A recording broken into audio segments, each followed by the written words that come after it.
সূরা ইউসুফের অনেকগুলো ফজিলত আছে, তার মধ্য থেকে এক নম্বর ফজিলত, কোন বিচারক বা শাসকের কাছে কোন কাজ থাকলে সূরা ইউসুফ 13 বার পাঠ করে ওই কাজের জন্য যদি যায়, আল্লাহ রাব্বুল আলামিনের দয়ায় তার মনের ইচ্ছা মাফিক কাজটা সম্পন্ন হবে।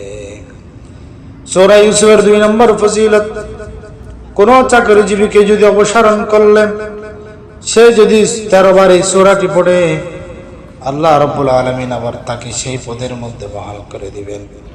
কোন গরিব লোক যদি এই সূরাটি 13 বার দৌত করে সেই পানি নিয়মিত পাঠ করে, আল্লাহ রাব্বুল আলামিন তাকে ধনী বানিয়ে দিবেন।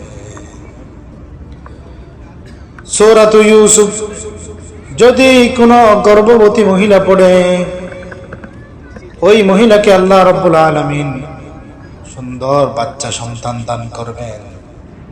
সূরা ইউসুফ যদি কোন বেকার মানুষ পড়ে, আল্লাহ রাব্বুল আলামিন তাকে কাজের সন্ধান দিবেন।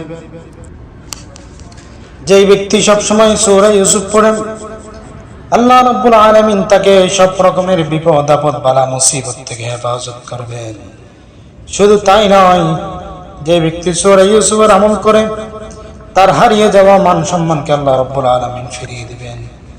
যে ব্যক্তি সব সময় সূরা ইউসুফ পড়ে, আল্লাহ রাব্বুল আলামিন তাকে সব রকমের ক্ষতি থেকে হেফাজত করবেন।